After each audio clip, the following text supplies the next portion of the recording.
a plane, a Superboy, a Supergirl, or Superman. This is Jason J. Lewis, the voice of Superman on Justice League Action. This is Mark Wade, writer of Superman Birthright. And you're listening to The Krypton Report. And you're listening to Krypton Report. Up in the sky, look! It's a bird! It's a plane! It's the Krypton Report! The All Things Kryptonian podcast, including Superman and Supergirl. We discuss games, movies, cartoons, TV shows, and comics. Find us on Facebook, Instagram, YouTube, and Twitter. Welcome to the Krypton Report. Today's episode is brought to you by the lovely people at Unemployment. We thank them for those who pay the bills when we're furloughed because of all the stuff that's going on in the world. Thank you, Unemployment. But also with me today is James from the far reaches of the multiverse into the galaxy far, far away. That little place up above called Toledo. Yeah, where unemployment is non-existent, at least for me, because I've been working this whole time. Where the buffaloes roam. Oh, yeah. Where the buffaloes roam. And the deer and the I don't think buffaloes are native to Ohio. It boggles my mind just because of where I was and just everything that's gone on and what you think would be like, like 1 minute, like you're necessary, you work for a hospital, next thing you know, yeah, things have changed, we got to reevaluate some stuff, and you're like, oh, weird. But anyways, we got a lot of stuff to talk about, so let's just, let's jump on into this. I'm going to kick off this good fun with a little story from my dad, of all people, that man who doesn't ever talk comics or anything, was talking with my children and told them that they need to be careful when he was talking with Selah because she was running around her Supergirl/Superman cape. Because what's hilarious is she'll put her cape on and she'll be like, I'm Supergirl. And then she'll run around. Then she'll go and put the costume on and put the cape on and be like, I'm Superman. And Solomon will be like, no, you're Supergirl. She's like, no, I Superman. And it's just hilarious to watch how angry she gets.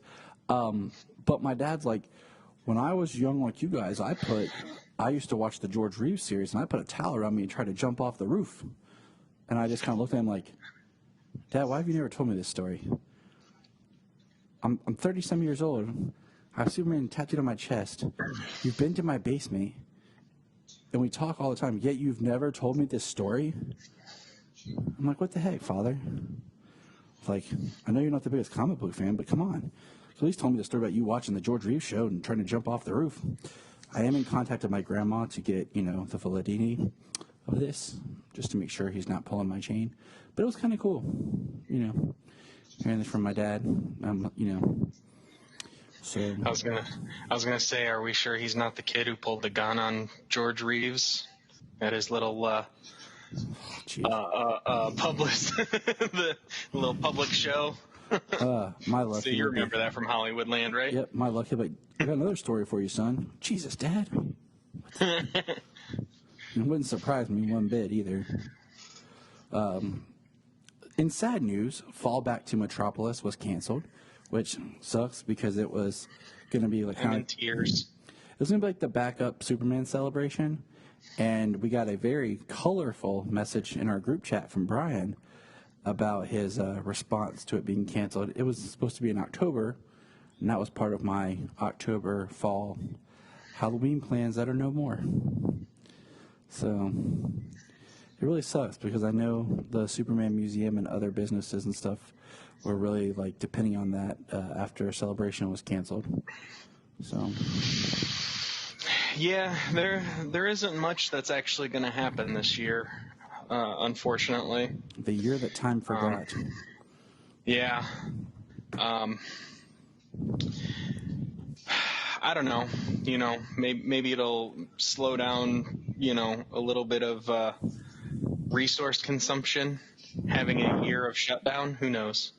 Maybe. I mean, they were saying hopefully there's some positivity out on the other side of this thing. They were saying it when we were in quarantine that, oh, man, things were looking good.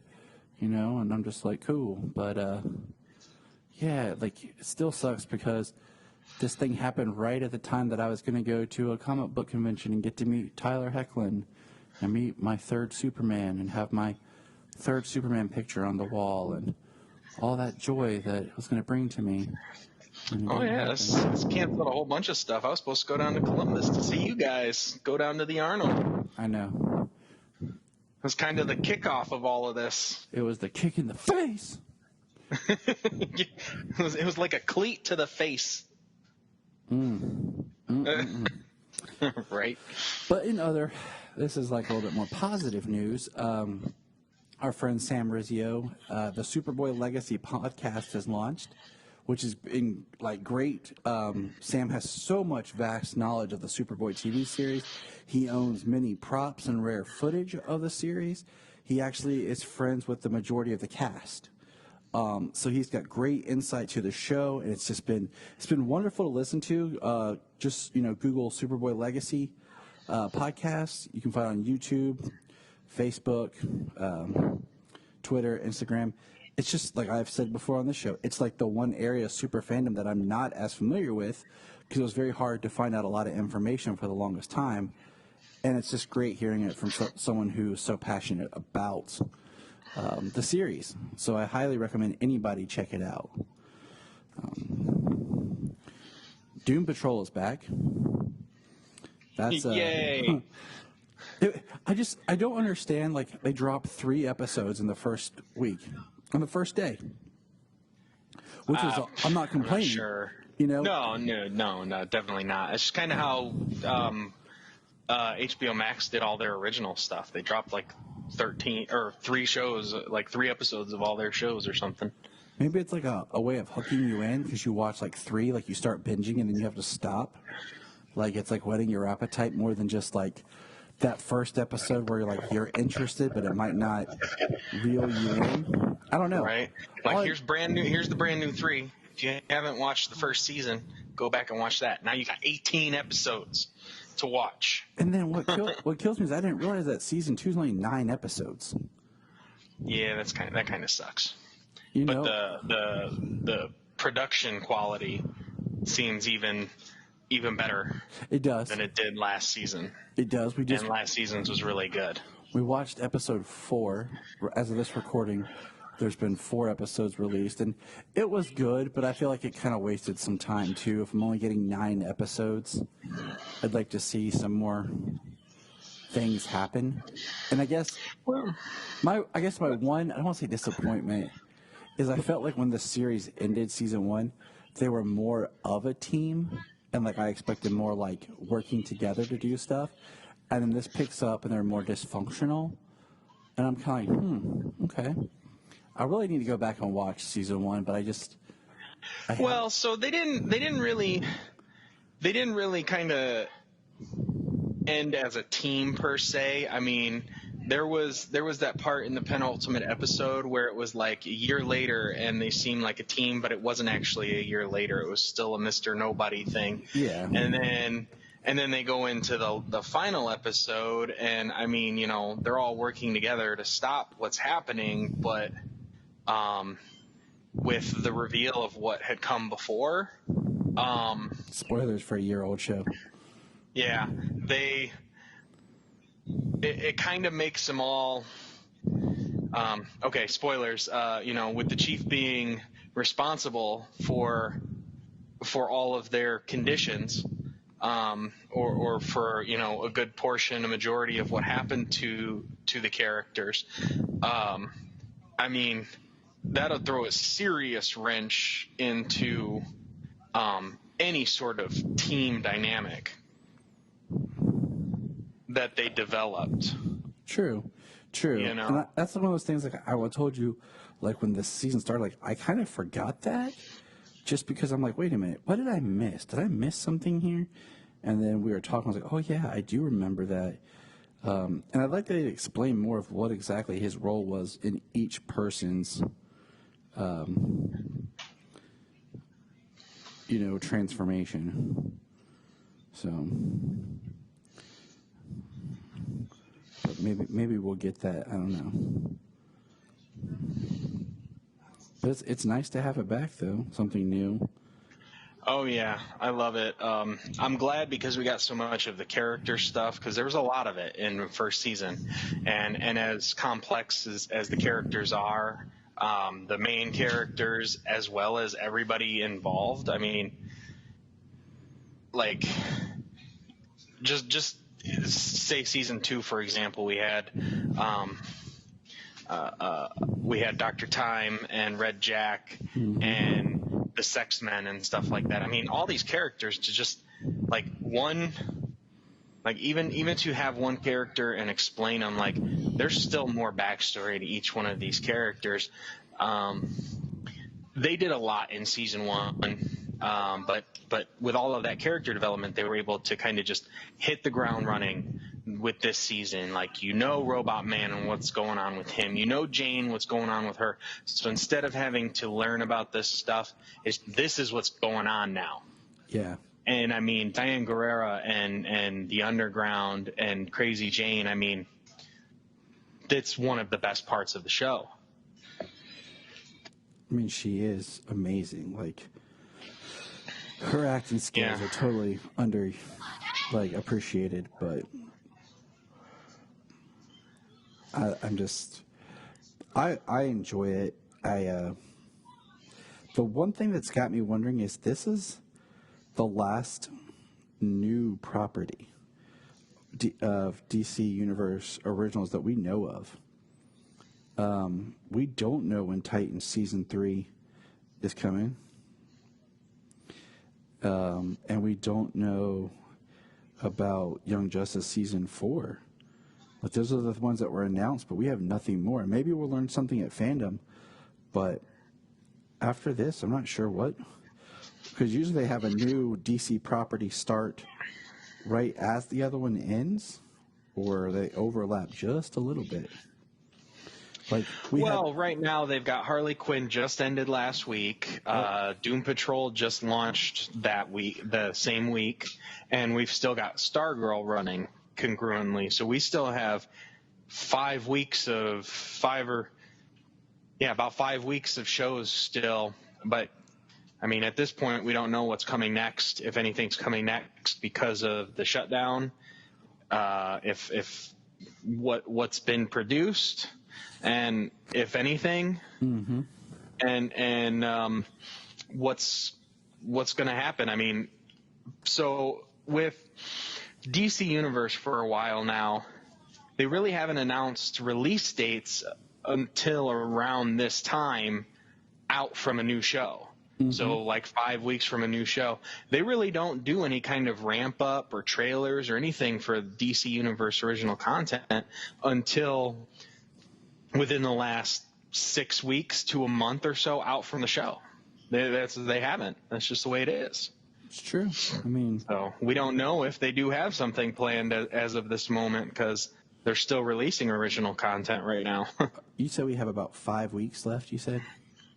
Well, they just released episode 4 of Doom Patrol, and we got 9 weeks, or 9 episodes. So we've still got 5 through 9, which considering counting 5, that's actually 6 weeks. And then Stargirl, I believe tomorrow will be the release of episode 8, which is Shiv Part 2. And they have 13 episodes. So if you count 8, is that 5 or 6? So I think more weeks. They're almost right on schedule. They're going to end Stargirl a week before Fandom, I think. Let me look at my calendar real quick. That's what it feels like. I'm just kind of rough counting. 8, 9, 10, 11, 12, 13. It will end 7. It'll end on the 10th will be the last episode, August 10th, and the Fandom is 12 days later. So, okay, yeah. So, I mean, that kind of works. Maybe we'll have some good news there. So, I wanted to just throw this out real quick that a 67-year-old guy I work with at work, he asked me if I've watched Stargirl because him and his wife, they've been watching it. He's 67 years old, his wife's 70-something years old, and they're watching Stargirl on the CW. Because it's awesome. On Tuesday nights. and we'll get there, but it's awesome. Yes. I just want to throw out there that if you go to DC's fandom website, they have where you can submit questions, and I highly recommend if you have any questions, just do that. I submitted a couple. Have you submitted any yet, James? No, you did send me that, but I've been busy, like being in charge at work and whatnot. So my boss being on vacation, I'm the boss. I sent one that'll probably never get answered, but I wanted to know who the question was. In the Trinity of Sin, and during Trinity War, like the question's identity is never revealed, and then they kind of just dropped that question and picked up a different character as the question. I think it was Montoya, who they brought in. Yeah, Renee Montoya. I think she's the question in the current Lois Lane run of the comics. Because that 12 issue. They never really addressed the identity of the question in the Trinity of Sin, and I want to know who it was. So, yeah, I think that's one I don't recall who it was, because there's Pandora and there was Judas. Yep. I don't recall who question was.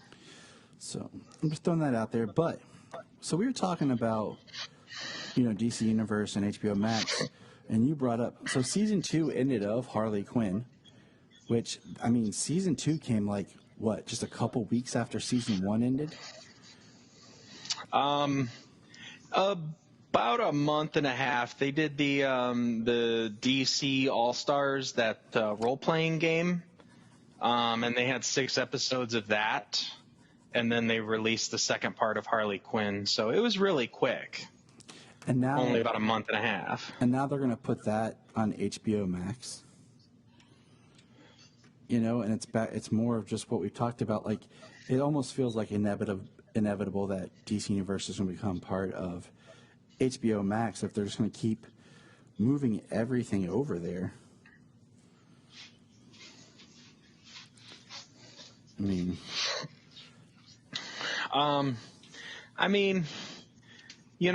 At the moment, it kind of seems like HBO Max will probably end up being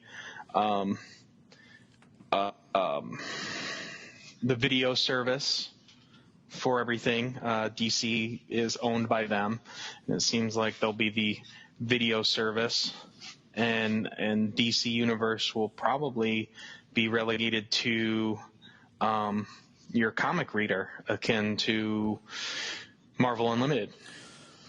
Which is cool, but my thing is, I don't know. I don't mind reading digital comics. It also depends on how they appear. I'm more interested. I like paper comics. I like paper comics. I prefer a physical copy, but I can't always buy a trade all the time. Mm-hmm. Or trades whenever I finish one. I can't just go grab the next one just because. With DC Universe, I'm trying to read stuff that I want to read, stuff I'm interested in, and things that I'm not really necessarily going to be grabbing the trades of right away. True. So there are plenty of things that I want to read that I haven't bought trades for. So it is a big help. What did you think about the ending of Harley Quinn? I guess it's kind of telegraphed with the characters. Spoiler, Harley and Ivy getting together. So it would seem, Kite Man, deciding that he didn't see it before and he should have, and broke it off with Ivy.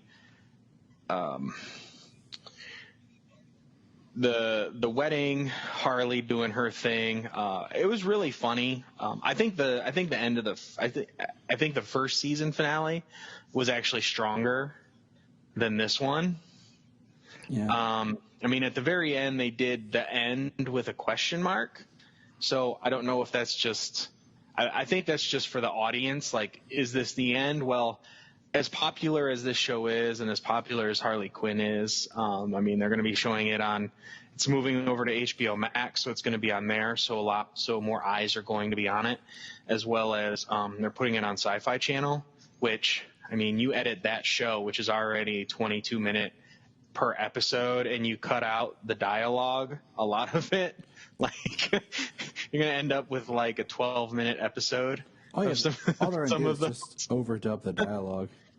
I mean, Right. The violence they can get away with, but just overdub the dialogue.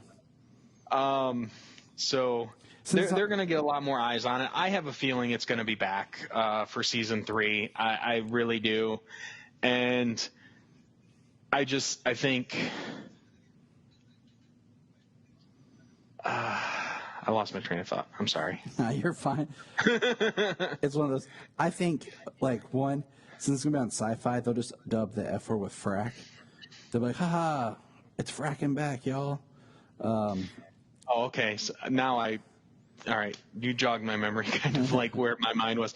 No, my thought was kind of like something I think we discussed about, like, I think we discussed it off mic at one time about, like, Deadpool, like, because Deadpool is now under Disney, and it would be funny if they actually, like, made the dialogue, like, say he was gonna say the F word and all this stuff, and they beep him out, and he's like, where the hell is that beeping coming from? And he tries to cuss, and it just keeps beeping him out. Like, make it like a fourth wall break kind of thing. Like, where is this beeping coming from? Why can't I not cuss? You know what I mean? It'd be hilarious. Yeah. It'd be hilarious. But, I mean, I just think, like, they ended it so that if they didn't get another season, you do have closure. But I would like to see more. Because it was a fun show, and, like, all the, depictions of the different characters were fun. It was And a good time. the way that animation production comes across, like, some of the jokes that kind of are even more relevant for the last, like, month or two. Yeah. Like the Superman joke with alien languages and stuff. Yeah. Like, it's so funny. It's funny because it's a little more relevant in our current climate, but it was obviously produced like a year ago before it got as mainstream as big, just currently, you know what I mean? It's a real thing, and I'm not trying to downplay that in any way, but still. So it was just kind of funny to see that. That was, and then Wonder Woman rolling her eyes at him. Yep. But we'll see. I mean, like you said, if it goes to HBO Max, that's a whole potential another audience. Sci-Fi is another audience. So the ramp up could be something big. Well, especially since, what did they say? How much of a lot of the DC content is leaving within the next few months off of HBO Max? Well, I mean, just go on there now. Like, a lot of the stuff at the beginning of July that was there, like a lot of the more, like, what was it? Like Steel and I think Supergirl maybe. Some of the more random stuff that you were like, wow, okay, this is cool, is all gone. I think Seriously? Jonah Hex, I think, is gone. Well, that's messed up just because, who would pay money for those to have those on their streaming service? Because the reason they're leaving is because they have been purchased for a certain amount of time by someplace else. Yeah. I mean, the way that web works of purchasing the licensing rights to stream stuff and that kind of thing, like, the way that stuff works, it's just a tangled web of mess, and it's ridiculous. But Steele and Jonah Hex, who even wants that on their streaming service except for the people who produced it? I mean, that's the thing. Is like they're the okay. Supergirl's still there, but it's some of the stuff that's just so random that you're like, oh wow, like that's cool. I mean, I wanted to check them out because I haven't seen Steel since it came out, and I was a child. Yep. And then I've never seen Jonah Hex. I do want to see it once. I watched it once. I don't remember other than thinking like this could have been good. And so I'm just looking through HBO Max right now. I mean, some of the stuff is gone, and like what sucks is a lot of it's on here. Like some of the more childlike stuff is more than what DC Universe has, which is crazy to me. Like the Return of the Caped Crusader and Batman versus Two-Face. It has they put on like almost everything Batman animated. Like Lego. They have a lot more Lego stuff, and Superhero Girl stuff is on here, which is cool for Asela and everything. And so I mean. And, of course, Beware the Batman, which it's great that it's on here because that show definitely got cut off too short. But, yeah, it's just weird. We've had this discussion a lot. We don't have to keep going. We want all of our DC in one place, We know that potentially pretty much we figured out that when the CW stuff now is just all going to go to HBO Max because of Batwoman and Nancy Drew both went to HBO Max, so when all the licensing off Netflix expires, it's going to go to HBO Max. We can figure that out. In sad news, ironically, I mean, it's just so weird. Joel Schumacher passed away. And he passed away, 2 days after we recorded, or was the next day after we had recorded was the commentary for Batman Forever. He passed away. It was literally like within 2 days. Because the show was already up to drop, so we decided to go ahead and do our commentary for Batman Returns, kind of just out of honor for him and talk about him. And, like Batman and Robin. Yeah, what'd I say, Batman Returns? Jeez. Yeah. I've been watching all of them with Solomon because he loves Batman and Robin, you know that. But he was so curious about Batman Returns. Him and I have been watching it slowly, just because of timing and stuff. So that one's on my brain. But it's just kind of sad. Like, love or hate the movies. Like, the man delivered a Batman product that is loved by some and some it's not. And, he just seemed like a really nice man. And since his passing, they've come out, and there was an article I sent you the other day about there is a 170-minute cut of Batman Forever. It's an extended cut that's been talked about because, for people who might not know, there was a whole subplot about Bruce and amnesia and why the movie is called Batman Forever, and it was a little bit of a darker tone.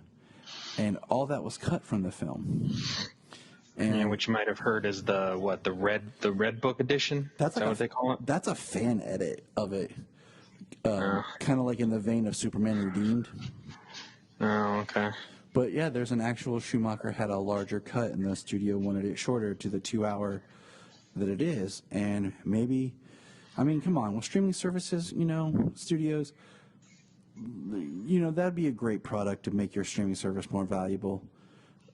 Putting on an extended cut of Batman Forever that's never existed or something like that. I mean, it would just be interesting to see. I'm actually thinking about buying the Batman Forever novelization because I heard on a podcast Brendan Lowe of the Nightlight, and also as a frequent commentator on Holy Batcast, was talking about in the novelization, you can tell that it was written earlier because the events in the film play a little bit different. He mentioned that in the novelization, it starts with Two-Face breaking out, then it goes to Bruce Wayne at Wayne Enterprises, and the bat signal that you see when he's in Wayne Enterprises that he leaves for is actually Two-Face robbing the bank. So there isn't that intro with him, suiting up like it is in the movie. Like in the novelization, the order of scenes are a little bit different. So now I'm a little bit more intrigued in reading this novelization. And that's what's interesting if you ever read like movie novelizations is they get the script at a certain time. All right. I haven't read any since I was a kid. Yeah, I haven't read any in a long time, and that's why I'm kind of like now, like, that would be interesting to read. Trying to think what I read as a kid. Maybe what novelizations did I read? I read Sleepy Hollow, the one with Johnny Depp. Because I know I had a Rocky novelization. I've been obsessed with Sleepy Hollow, like that whole concept, and since I was little, and I have so much research and stuff on that town and the different versions. And The Phantom, the one with Billy Zane. I bought the novelization at like a Scholastic book fair because I really like that movie, and just like I watched every comic book movie as a child. And it's been a long time. I can't remember. I know I had a Batman novelization. I don't think it was Batman Forever. I think it was before that. I feel like I had one too, but I think it was one of those like I got, but I never read because I was too young to really read it. But I was just excited because it was Batman. Right. So I have like this vague memory. It could just be maybe it was my uncles or my dad's or something. Because my dad, when he would be deployed, a lot of times he would take like novelizations and books of stuff to read. So not sure. But, I would love to see that longer cut of Batman Forever. But moving on. In comic news, so I looked this up because we were talking off mic earlier, but originally Superman Man of Tomorrow I thought stopped at issue 6 and that was back on, I'm pulling it up right now, May 25th is when issue 6 came out. And then I went back to see about issue 7 and there wasn't one, and I reached out to the god himself, Phil, and he said that he thought they only went up to issue 6 on all these digital firsts. Well, June 15th, they dropped issue 7, but it looks like it's by a new writing team. So Superman, Man of Tomorrow is back with a new writing team, and there's been 3 issues since, each written by a different person. So I'm intrigued to see where the series keeps going, because I really like the first 6 issues of that different run. team on every issue. Sounds like one-off stories as opposed to any kind of arc. Yeah, and just like looking at the summary of issue 7, looks like it has 2 stories in it. So I'm going to read it probably later. Looks like issue 8 has 2 stories in it, and issue 9 has 2 stories in it. So I'm intrigued. We'll see where it goes, but that's just cool. Also, there's a big thing about Superman in the comic books is going to be the leader of the Authority, a group that he's going to kind of be the leader of. That's going to, I guess it was a comic book team or it's older. I never heard of them, but I'm not perfect like Phil. He probably knows all about them. The Godfather. The Godfather himself. Just like in old school. And it's kind of in that vein where Superman's kind of like becoming the king of the world. As part of... Is under their Wild Storm imprint. That's why. Makes sense. And so Superman, in the current comics, spoiler, is like being appointed like king of the world to represent in the United Planets, and this is where supposedly John could come back from the future and actually be Superman, why his father is doing this. And to me, it sounds like it's almost one step away from starting to lead into more of a dictator, world ruler, Superman, where it could go. Because we know Bendis' run is coming to an end at some point. So I don't know. I'm kind of weary because then it seems like they'll just take Superman to being that like Injustice Superman almost, where he's just going to kind of oversee everything and eventually just kind of snap and put the world under his umbrella. Right. Yeah. I mean, that seems, that's, I don't know, that's kind of the wrong way to go for, in my opinion, that's the wrong way to go for like your prime Superman, your main continuity Superman, you know? Yes. If they're doing an Elseworlds tale or an Elseworlds continuity, then by all means take them wherever you want. That's why I'm cool with Injustice being the way it is. I love the way Superman's a bad guy, especially in those first 5 years. Yeah, I mean, it's great as an Elseworld or what if, seeing like, oh, if Superman did this, but that's not the Superman I love, so I don't want to see that as my, like you said, main continuity character. Yeah. Like the main continuity Superman would more or less go like Kingdom Come route if Lois Lane were to be killed. You know, kind of isolationist, kind of disappearing, reclusive. You know what I mean? That's kind of how the mainline Superman would go. Now, Injustice is a little different because he killed her. You know what I mean? I mean, not on purpose, but he did kill her. Mm-hmm. So it is different. You know what I mean? It's not just like something bad happening to Lois and it changing him. You know what I mean? He killed her. Thanks to the Joker. In that book. Yeah, he was still manipulated, but he still killed her. And that's what he could never get past was, you know, even though it wasn't his fault and he was manipulated, he's the one who killed her. He physically beat her and took her into outer space and she died. Along with their unborn child. I just wanted to throw that out there for people who are like, what? Like, it wasn't him, it was he was manipulated by the Joker. Yeah, it was kryptonite-laced scarecrow fear toxin. So. That's some serious toxin. Well, I mean, what are you going to do? I mean, if you take the rules of Smallville and you add kryptonite to Scarecrow's fear toxin, oh my goodness, anything is possible. It's the worst combination you could ever make. Yes. It would enhance that fear toxin to ridiculous proportions. But in something less scary,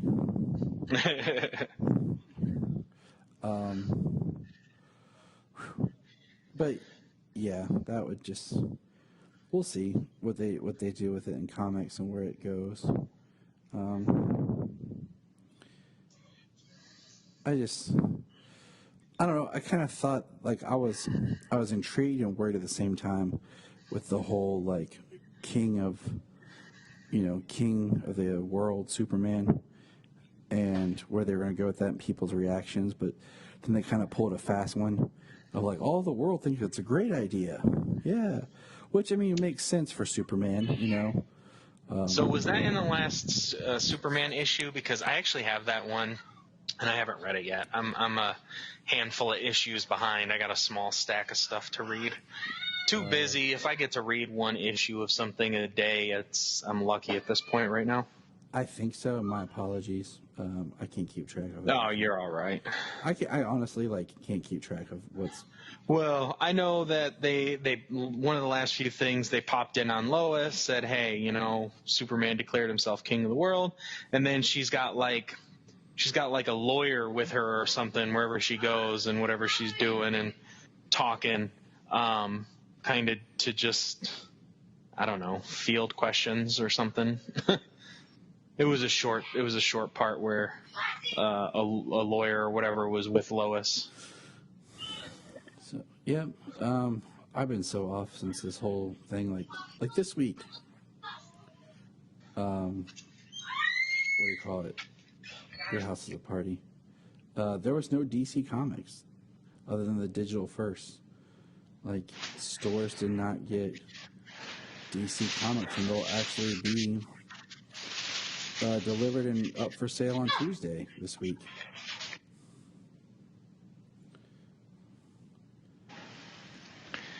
Yeah, my comic store told me it was pretty much twofold because of the pandemic delays and the distribution, changing distribution, the way that DC is. Mm-hmm. So it's pretty crazy, honestly. But new comics coming soon.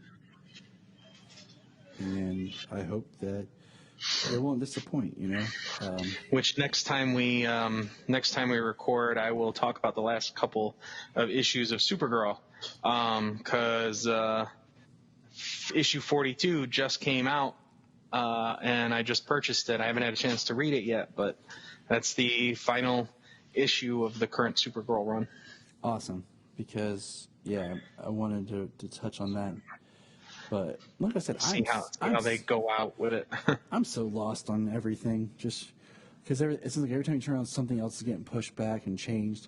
It's like I go to the comic book shop and I just get surprised, like, yes, something I had on my list has arrived. Right. Well, just with this delay and everything, delays in production, the pandemic, it seems like the pandemic is causing what the CW does to us every year. Mm-hmm. Stop and start, stop and start, stop and start. All these delays, and pushing things back, and it kills the momentum, and you forget what had happened, and you got to go back and rewatch and reread and refresh on what just happened, so that way you're caught up. Exactly, and it's kind of sad. So moving on to some more news, here's a big one. And this is going to open a large narrative discussion between us. So, Warner Brothers is seeking having Michael Keaton return as Batman to appear in the Flash movie. There's been so many different takes on this news. If he's going to be... Some people have said he's going to be the Batman that's now like over part of the whole DC universe, replacing Ben Affleck or whatever that exactly means. Some have said like it's just a cameo as an appearance. Some have said he's going to be like the Nick Fury of the DC universe, like Sam Jackson of the MCU. Personally, I like to just see him at his computer in a turtleneck. In the Batcave as the Flash crosses the multiverse and he's talking to Terry McGinnis. That's what I think would be awesome, and that would set up a Batman Beyond film that you could do. Yeah, I definitely think that, using a previous Batman from 30 plus years ago, Michael Keaton being an older man now, that I think, yes, best served would be an older Bruce in a Batman Beyond film. That is definitely my the best thing the best way I see of using him. That makes sense. And this is something that I proposed to you today, and we were talking about it, and I wanted to bring it on here. Was everyone has jumped the gun and said the Flash movie is Flashpoint? But nowhere have I found an official thing calling the Flash movie Flashpoint. Everything I've said is like the Flash movie, Ezra Miller's Flash, Andy Muschietti to direct the Flash. Well, I think I remember something before about Andy Muschietti saying something about, maybe I'm wrong, but I thought he said something about that it's Flashpoint inspired, which we discussed today. There's a difference between being adapted and being inspired by. Mm-hmm. The Flashpoint Paradox, the animated film, that is an adaptation where things are almost frame for frame identical. Some changes here or there, it's still an adaptation. 300, that is an adaptation. It's almost identical from page to screen. Batman versus Superman, that is inspired. Batman is largely inspired by The Dark Knight Returns. Frank Miller's Batman Ben Affleck is largely inspired by that. The suit, the fight, the way he acts towards criminals, him calling himself a criminal, like he told Superman in The Dark Knight Returns. That's inspired by. There's a lot of things similar, a lot of things that were pulled from the page and put on the screen, but it's not an exact translation. There's a difference between adaptation and inspiration, and most people do not see that, especially when it comes to the comic book fandoms. You know, I'm Googling it right now, and everything I found is Muschietti says that they'll take inspiration from Flashpoint, you know, now that he's on board, and he says it could be a different version of the Flashpoint than what you're expecting. There's nothing that says the movie will be titled Flashpoint. And right. I'll just flat out say it. I do not want a Flashpoint film, like from the comics. Yeah. I don't want people hear Flashpoint, and yeah, Flashpoint was the birth of the New 52. Flashpoint Paradox was the birth of the animated continuity, beginning with Justice League War. And just the way that people, just the division and the way people are and the internet, it's every time a movie comes out, they say that it's got to fix the DC universe. There's nothing wrong with the DC universe. And the fact that they seem to want to embrace the multiverse, where everybody can have their own DC universe, there's not one strict continuity. I don't want to see the exact, like you said, I don't want to see the exact same translation, but I also don't think that Flashpoint needs to be this movie that's going to reboot the DC extended universe. You know, everybody's like, oh, they're going to reboot the DC extended universe. They can recast everybody. They're not going to recast Jason Momoa. They're not going to recast Gal Gadot. No. You know what I mean? So far, they're not replacing Ezra Miller. I mean, as it seems, Cavill and his agent are still saying that the cape is in his closet and he's not giving it back. You know what I mean? Mm-hmm. So just because there's no official announcement that he's got a movie coming forward, they still want to work with him, it seems. I mean, there's a bunch of people. They're not going to recast these people. They're not going to reboot the universe. So but James, you know, the universe has already been rebooted and nobody thinks about that. This is true. I mean, Crisis on Infinite Earths. They brought Ezra Miller in. They proved to us that the DC EU, if that's what people still want to call it, that's never been confirmed, and I will stand by that. Well, it was on HBO Max, right? I think so. They put this DC extended universe on there. Did they? At least somewhere. People posted it. I seen it. I never saw it like on my HBO Max, but I didn't think I did either.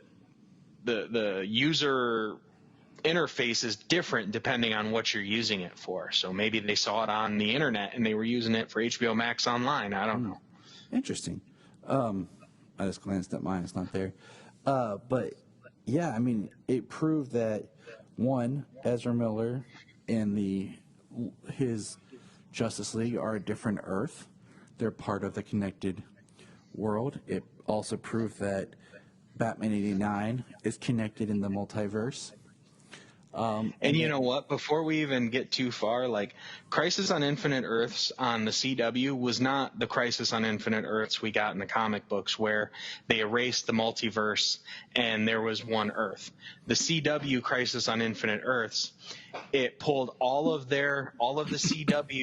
CW's characters and place them on one Earth, and for all they know there is only one Earth, but at the very end it did show that there is still a multiverse out there. There is Earth 2 that has Stargirl, different Earths that have the Titans and the Doom Patrol and Swamp Thing and Green Lantern and the extended the film universe. Like, yes, those are all still there. They're just rebooted. It's the new multiverse because the Stargirl Earth 2 is nothing like the Earth 2 that we experienced on the Flash series. It's the new Earth 2. So it's all part of the new multiverse they've yet to discover. So, anyways, all that to say that, you know, like you said, Crisis on Infinite Earths that we saw is not exactly like it is in the comics. To jump over on the other side, Marvel's Civil War wasn't exactly like it was in the comics. Age of Ultron was nothing like the Age of Ultron story in the comics. You know, these are recognizable titles that you can use to sell something. Flashpoint in the Flash TV show was nothing like the Flashpoint story. You know, they even in season 3 call it Flashpoint, the Flashpoint timeline, and it was nothing like it was. So yeah, even as inspiration, that was disappointing. Even being inspired by, that was disappointing. yes, it was. Yes, it was. Because look, I don't want to see Jeffrey Dean Morgan Batman. I mean, it would be awesome, but I'd want to see that as a whole other movie, not in the Flash's movie.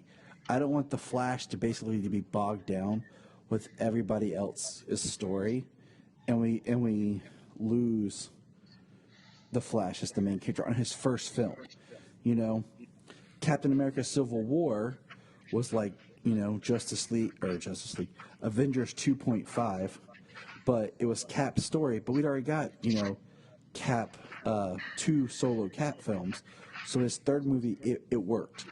But I don't want to see the first Flash movie be about catering to all these other characters. I feel like Flashpoint's kind of becoming like the death of Superman, where it's like the only story that really matters of that character. And like I had said to you and Brian, was how I think it would be kind of cool is you do a Flash movie.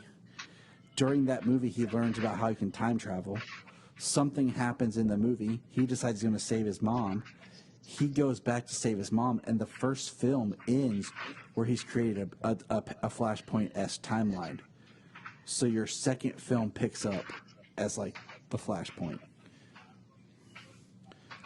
Something where you kind of get, like you pointed out, the fact that his Flashpoint making was a young, inexperienced time-traveling Barry, and it was a mistake out of desperation. And he has to correct it. It's a hard lesson for him to learn. I just don't want that to be like his first film, and because we don't even know his story.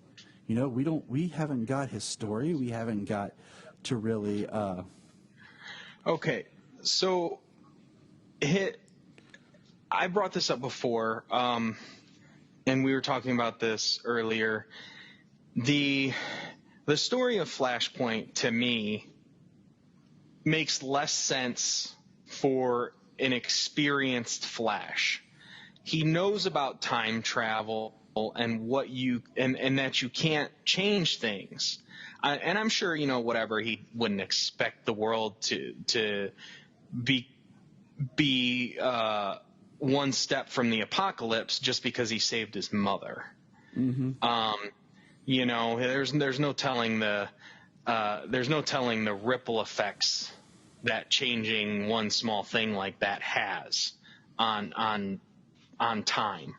So, I mean, granted, you know, how big it became, sure, that's fine, but I don't think an experienced Flash would make that mistake. I feel a younger Flash who discovers time travel and uses it to save his mother is more of a story that's believable when it comes to time travel and creating a Flashpoint timeline. So, like, to say like a third or fourth Flash movie could be Flashpoint. Well, maybe if he didn't experience time travel in all of those years prior. You know what I mean? Mm-hmm. But so I feel that it's definitely a story that makes sense to an earlier Flash to show him how devastating changing time can be. Mm-hmm. How powerful he is. Yeah, how much power he wields, like changing time can literally cause the apocalypse. Like, I believe that it's a stronger story that way, because a more experienced Flash changing time to do that, it's incredibly selfish on his part, and just something that somebody with that experience, I don't think would do. So I mean, that's the only thing about Flashpoint that ever kind of got me, and it's a great story. I love it. It's an awesome story. The world is crazy with the tie-in comics and stuff. I've read a number of them. So I love Elseworld stories. I mean, the majority of my early trades, they were like all Elseworld stories. But yeah, I don't see an experienced Flash doing that. But if they were to translate it differently and make it a younger version, and like we said, inspired, I don't think it will be something that changes the timeline, changes the world. I think more or less they'll be using it to, it seems like at least that they're going to use it to more or less explore the multiverse and him learn things that way. Yeah, and I like the idea that technically Grant Gustin's Flash named Ezra Miller's Flash, because he says the Flash, and Ezra Miller's like, the Flash? Because he's never called the Flash in anything. In his little Suicide Squad pop-ups, his BVS pop-up, and Justice League, you never hear the Flash. Well, we'll see what happens when Zack Snyder's Justice League comes out. This is true. This is very true. But I still say you probably could weave it in there, like as he's running, that he meets Grant, because it's pretty epic. Because he even drops a line where he says, I told Victor this was possible. Well, the idea of time travel, and especially with Ezra Miller's version, and him coming back in time to talk to Bruce, I think that a Flashpoint storyline would be incredibly impactful. Now, not saying that we would get this or anything because of what Zack Snyder was planning on and what we probably won't get. And I'm not saying planning on before he started working on Justice League. I'm not talking about the early something. I'm talking about what he planned on with the Justice League that we're getting. Mm-hmm. And if he had anything designed after that. Okay, it's really easy to talk about what he's told everybody his plan was before it got changed, before he was working on Justice League. Mm-hmm. Like everybody talks about what he planned. Like, yeah, that's what he planned, but that was before he even had to change it, before the movie we actually got and we're going to get. Like, yeah. So that really has nothing to do with what we're actually going to get and what we're going to see. But if moving forward as things are, if they were to experience that time travel of the Flash coming back to talk to Bruce and stuff, oh, I'm too early, or this is the wrong time. I feel that, having a Flashpoint experience would be something that would be weighing heavily on Barry to time travel to change the world from the apocalyptic world it has become to try and make it a better world, because he's experienced something similar. You know what I'm saying? Yeah, yeah. That would be an extremely powerful way to link these stories and create a character arc for Ezra Miller's Flash, with what we've seen, with the idea of Flashpoint, and with the idea that he will come back in time from an apocalyptic time. I just came up with that. I think that was really good. I agree with you. It just all falls into kind of like where everything plays out.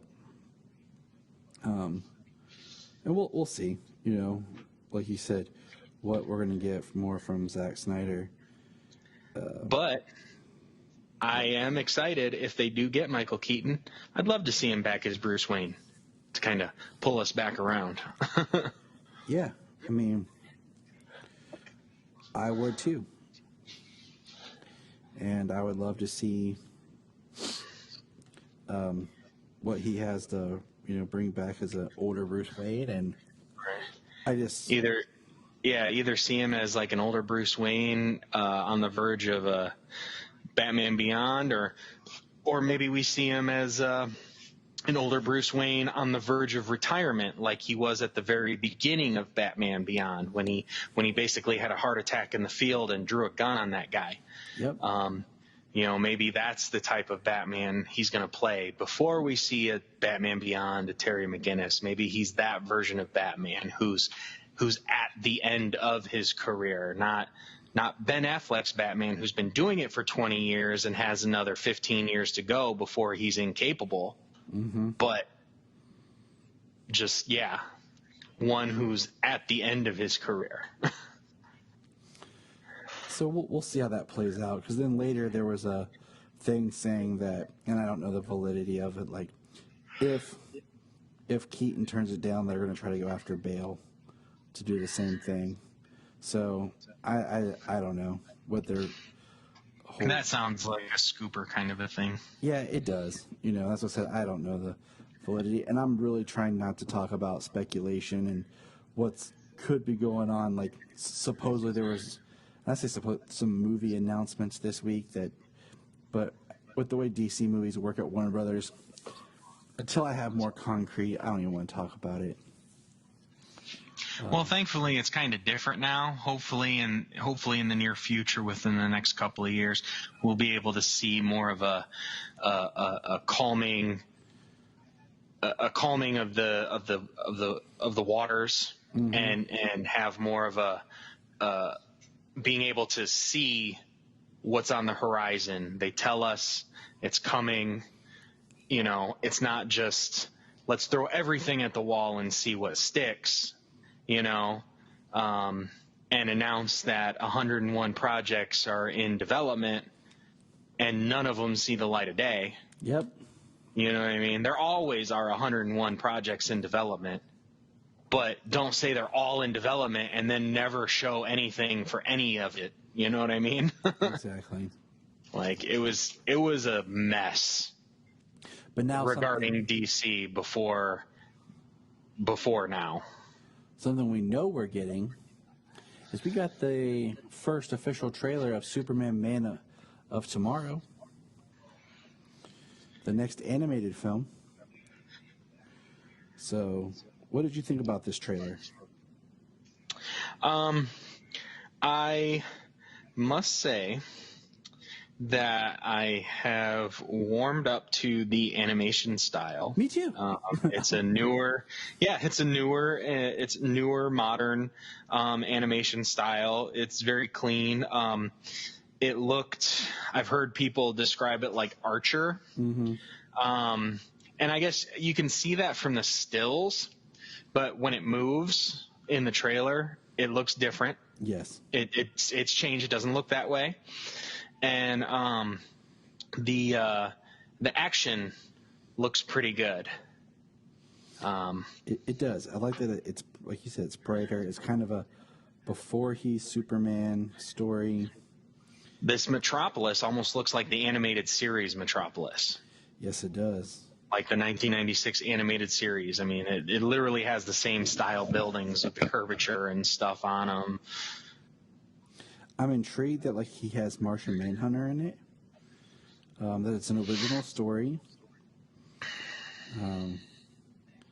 So I'm everything intrigues me about it. Just not based off anything. Original story. It looks good. Lobo. They've got Parasite, Lex Luthor. I wonder where Lobo got a kryptonite ring. That's what it looks like he has, is a kryptonite ring on. It does. Both of the kids asked me like when we're gonna watch it. I was like, it hasn't come out yet. And they're like, oh. And then like later Solomon's like, when's that new Superman movie coming out, Daddy? I'm like, buddy, soon. Like, Superman sounds young. He sounds hopeful. It looks interesting. I'm definitely going to check it out. I don't know if it's going to be a new beginning to a new animated universe, or if they're just doing some one-off stuff to begin with, I kind of and feel then like maybe they'll tie it together later on. I feel like it's just kind of like, if we look at their patterns and stuff, it looks like it could be just a one-off because it is time for the next one-off film. But who knows? I mean, it's one of those things like I'm kind of wanting a new connective universe, just because I feel like there's a lot of stories that were set up. But at the same time, I don't know, I kind of like the idea of one-offs. But I'd like to see some more characters explored. Like, I'd love to see like a Batgirl and Right.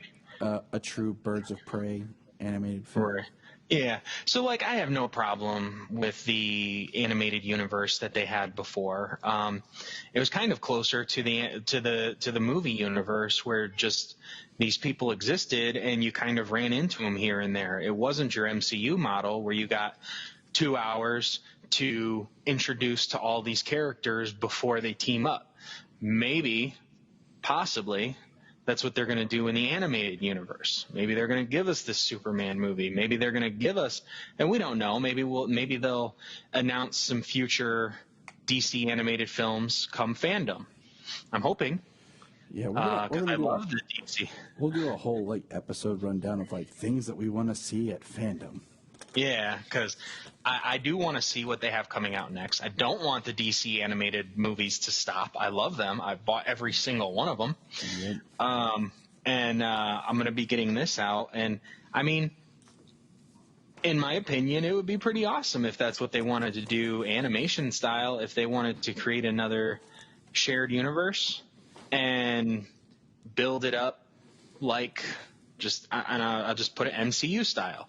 You get a number of characters and their own stories, and then you get the team up movie, as opposed to Justice League War pretty much out the gate, and you get the team up, and then you get all the other, and you start getting all these other movies. I mean, you didn't even get a solo Superman movie until the death of Superman. Mm-hmm. You didn't even get a solo Wonder Woman. Never got a solo Flash movie. Never got a Green Lantern movie. So, I mean, there was a lot.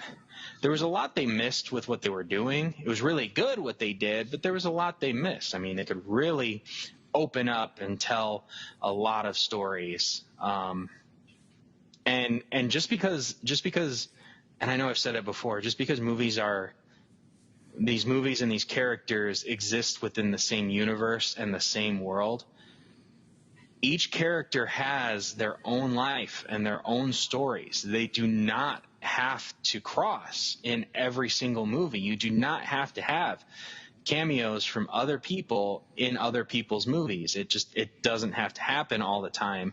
If there are small ones that the person comes in and then the person is gone, you know what I mean? That makes sense because they live in the same world. But to have them need somebody to come in and help them, another hero to make sure that the job gets done, doesn't work like that in the comics. It doesn't need to work like that in movies or animation. Mm-hmm. You're absolutely correct. But, so that is what we have to look forward there. Now, so let's just chat quickly about some Stargirl. How you been digging Stargirl? Well, I am liking Stargirl a lot. I watch it every week. I usually get up early Monday morning and watch it by myself. Just brew a pot of coffee and start my week off with Stargirl. And then I usually watch it another day with Isabella. She loves watching Stargirl. So the last 2 episodes, JSA and Shiv, like, it was pretty awesome, the JSA episode. I liked the fight between Sportsmaster and Tigress and the new JSA. Luke Wilson's little what do I even want to say it? He's saying what Courtney is doing to him is what the other people are doing to her, not listening and just doing what they want. You know, that was a really funny little interaction they had. Oh, you mean when he pulled his what do you call it? Parenting. Yeah. You mean they're not listening to you? That's so frustrating. You know? Yeah, that was really funny. And Yeah, she's definitely a like going on. parenting move. Just going on and on until you realize what you're saying is the same thing you're doing and you're being a pain in the butt too. Yeah. I think every parent uses that from time to time. Duh.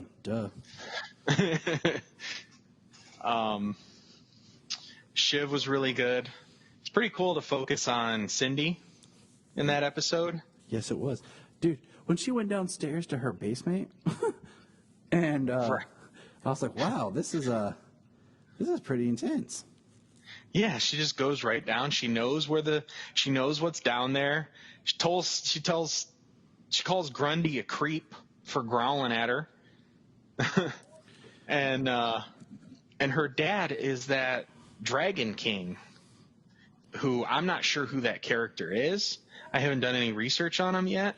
He's more of a Dr. Hitato.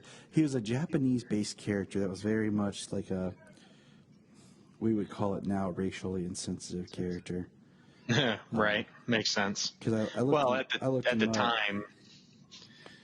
the time he was probably created with the JSA back in the day. I mean, yeah, it kind of is a different world.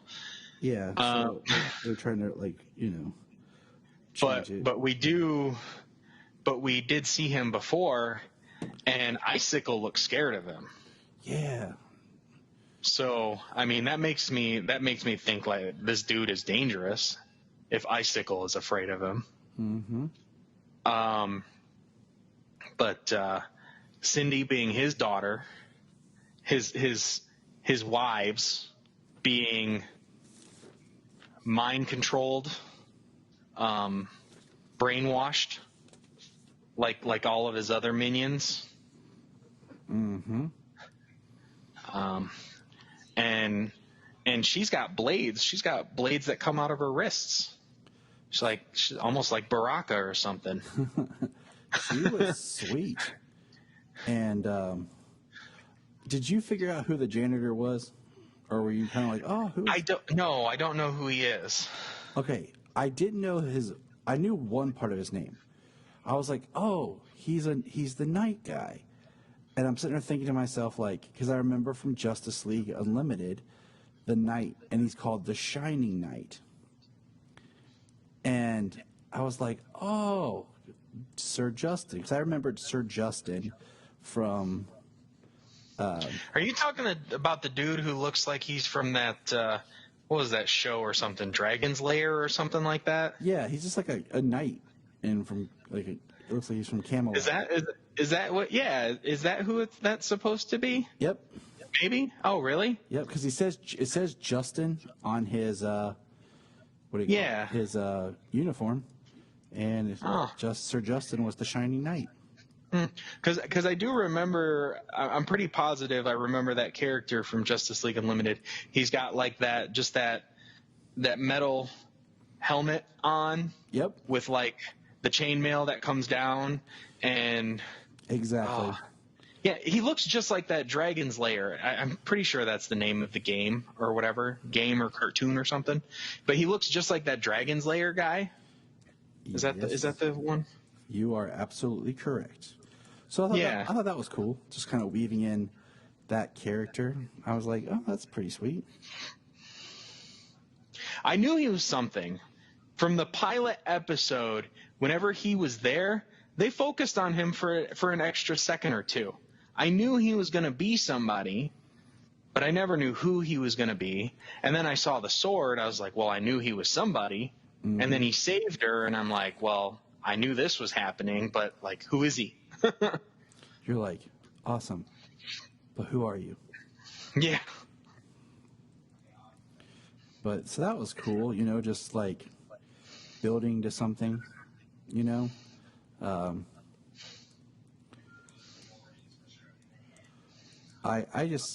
like how Stargirl keeps expanding.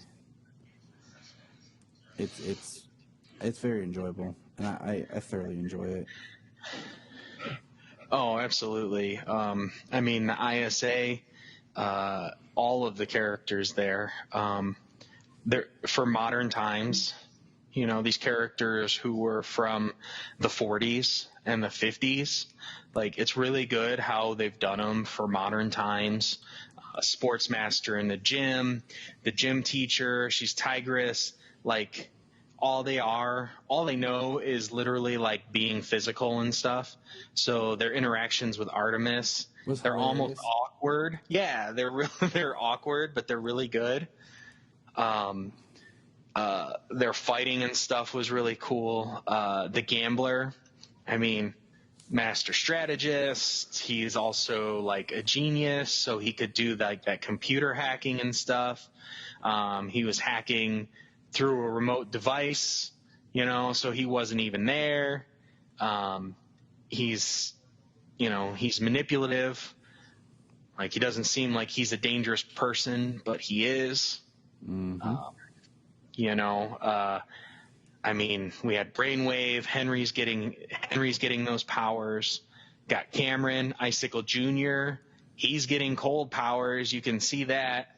But it was kind of in a teen show. It was kind of sad and sweet how he likes Courtney, and he wanted to ask her out, you know, and he kind of got advice from his dad on how to ask her out, and yeah, you know, and he does, and it's like, oh man, like you just said, he is getting his cold powers, which is going to be interesting to see what road he travels down. Well, so I don't know a whole lot about Icicle Jr. outside of Young Justice. Yep. And in Young Justice, like, he rides the line. He's a bad guy, and he does bad guy things, but he's also a little bit compassionate, and he's friends with Superboy. Like, when they fought in season 3, and he told him that he was engaged and they were getting married, like, I love that interaction. They're fighting, but they're just like, they're fighting, but they're acting like friends. Mm-hmm. I love that part. Was it Icicle or Icicle Jr. that was in, what do you call it, in Smallville? It was Icicle Jr. His father was in the hospital, and Icicle Jr. was the one Amanda Waller shot and said, "Welcome to the Suicide Squad." See, that's what I thought it was. And even, it's been so long since I've seen that episode, so I couldn't remember. So, yeah, it was Junior, because his father was in the hospital. Was in a coma. But, all right. Well, let's see. I loved Tigress and Sportsmaster dealing with the unruly football coach, and that was pretty funny. They're like the baseball bat to the face. But I love this show. It has been just, it's, I don't know, it's a highlight. The kids are counting down to it. Like, they'll be like, it's Monday? New Stargirl? I'm like, yep. Yes, children. Yes, children. Gather around. So, we have the next episode, Shift Part 2, that'll debut here in like an hour and a half, based on our recording time. And the last thing on our handy-dandy to-do list here is we reviewed Max Fleschier Cartoon number 8, The Volcano. All right, guys. We just watched Superman and the Volcano. What did you think, Selah? I like the driving on the scissor swing. Yeah? What about you, Solomon? What do you think? I think it's really good. Well, my favorite part is when Superman puts the lightning into the course he tries, and the volcano falls him. Yeah? I thought that was pretty cool, too. What was your favorite part, Selah? My favorite favorite part when they're going to Yeah. All right. What was your favorite part, Mommy?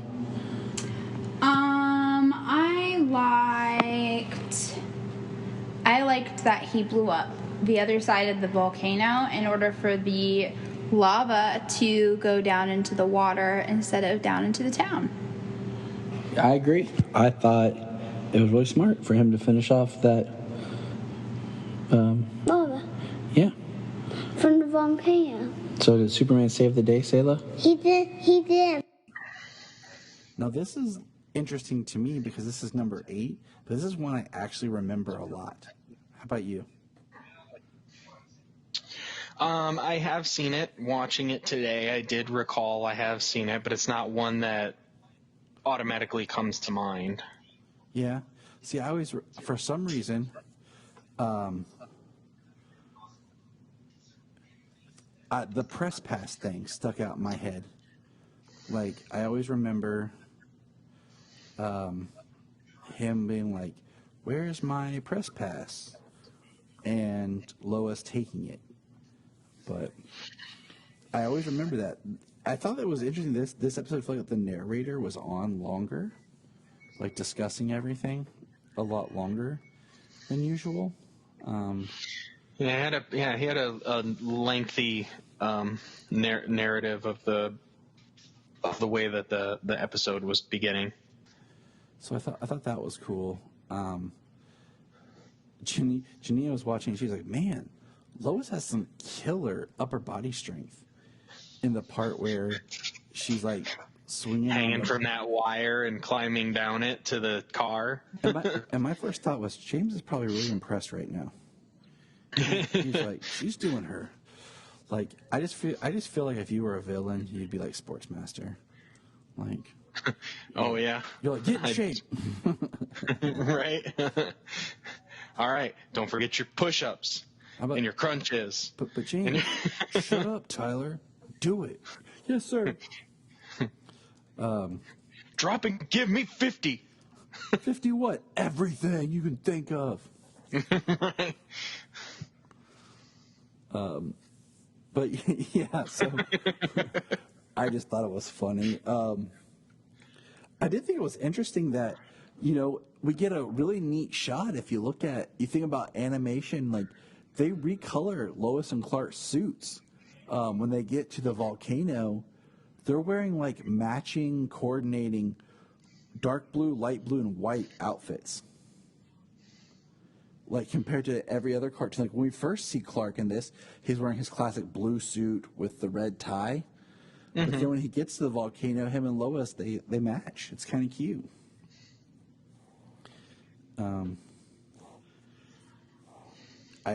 I love that, like, when we're watching it, Sayla's like, "Go, Superman, save the day!" Like my kids get into like watching these. It's cute, and that's awesome. When Superman like pulls the charge cable together to make sure the volcano blasts so that the lava goes into the into the ocean instead of the actual village where it was headed towards. And I kept thinking to myself, and I had to check something. James, do you know what year Superman got super hearing? No. I had to look it up. Action Comics 260 in January of 1960. Oh, wow. So that's why, because I'm sitting there watching these, and I'm like, wait a minute. Like, how is he not hearing this and being alerted to this? And I'm like, when did he get super hearing? And I had to go back and find it because it was kind of throwing me off. But yeah, so. Well, what's interesting on this one is that big old rock that's coming down. Superman like shrugs it off, but like it hit him a certain way, kind of almost knocked him unconscious for a few seconds. Yeah. Which it's his power levels, because it's kind of interesting because we're so used to like our Superman how he is now. Not really thinking about the fact like his powers weren't as developed Yeah. at the time. Well, it's interesting because it's like the very first episode is basically where they almost came out with the idea that he could fly. But in so many episodes after that, it seems more like he's jumping. And in this episode, it seems like he's jumping from different parts of the island to another. I'm thinking, I'm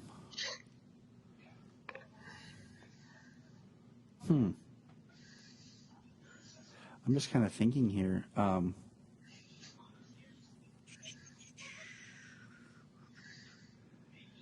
Yeah, like, I don't know. I'm just kind of like, I'm not shocked, but I'm kind of like, yeah. That would make sense if, like, the production order, like, but I don't feel they really held on to, what do you call it, as tightly. Yeah. I'm not sure if they, well, yeah, so I'm not sure if the idea was like, oh, well, let's just make it so Superman could fly because it'll be harder, or they're just like, maybe this one big jump and he can kind of control being in the air a little more, Mm-hmm. like, so let's make it so like he jumps, but then he's just like he's flying through the air, not necessarily that he's flying. You know what I mean? Yeah. I mean, I know exactly what you mean. So it's pretty cool how he throws that cable car full of explosives at a wall, at a cliffside, and it just blows up, because that's all it takes for explosives to like blow up is just impact. Yeah, you know this. Duh. No detonator, no flame, no spark, nothing.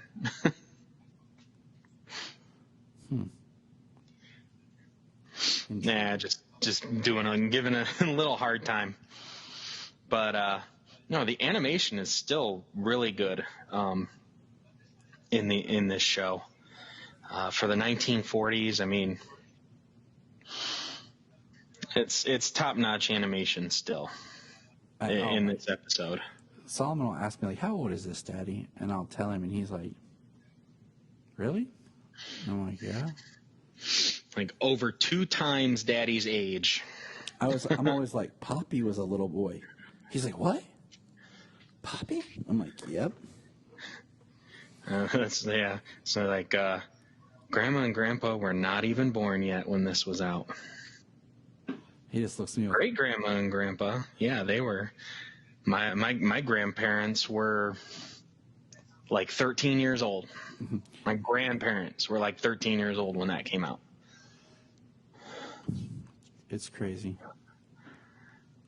So, but I think we're gonna kind of put a pin in here, and we kind of got it all set up to what we need. Any final thoughts on anything, James? We've kind of covered a lot. No, I'm just I'm waiting to watch the new Stargirl, waiting for the new Doom Patrol this week, and I can't wait to see what is coming out in DC's future. I don't know how much we're going to get between now and fandom about what's new and what's coming out down the line in the next few years, but that's my hope, and that's what I'm waiting for is fandom to see what's new, what's coming down. Look up in the sky. Look up in the sky. Look in the sky.